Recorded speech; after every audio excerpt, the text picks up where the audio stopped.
Boas amigos, son o doutor Simón Pardiñas, especialista en cirurxía oral, periodoncia e implantoloxía. Hoxe imos falar sobre as alveolites.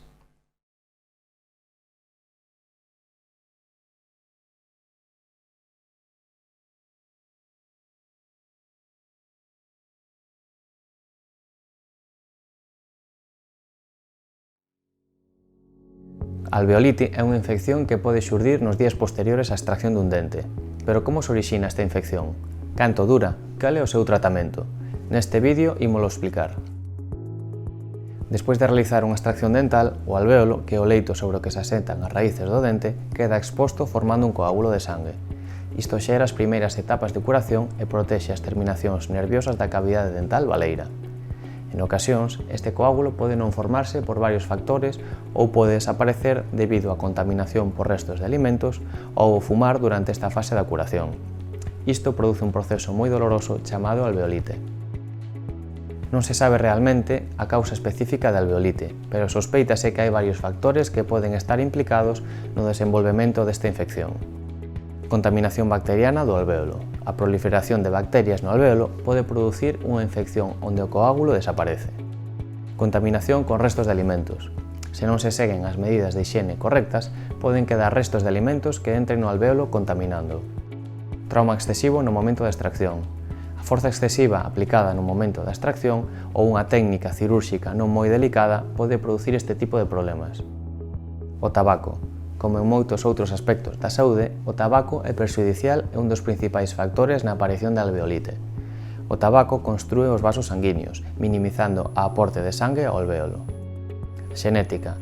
Describíronse tamén factores xenéticos implicados no desenvolvemento das alveolites. Cando se expoñen as terminacións nerviosas, xérase unha dor intensa na zona, que normalmente aparece durante os primeiros 3 días despois da extracción dos dentes. Dor intensa que irradia cara ao lado da cara despois da extracción dos dentes. Mal sabor de boca e mal alento. Glándulas hinchadas baixa a mandíbula e o pescozo. Febre.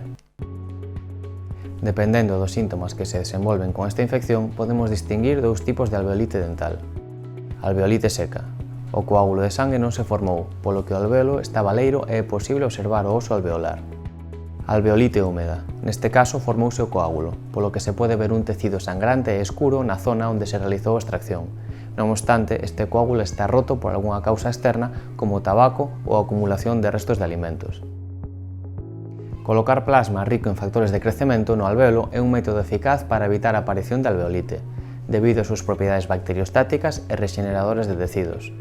Pero hai outras recomendacións eficaces para evitar o desenvolvemento da alveolite. Evitar fumar os días posteriores á extracción. Manter unha axeitada hixiene bucal, asegurando especialmente a ausencia de residuos alimentarios na zona intervida. Intentar mastigar polo lado oposto á extracción durante polo menos unha semana. Evitar o consumo de bebidas alcohólicas os días posteriores á extracción. Evitar facer esforzos nas primeiras 72 horas despois da extracción para evitar a disrupción do coágulo. Para solucionar este problema, pódense levar a cabo unha serie de pasos.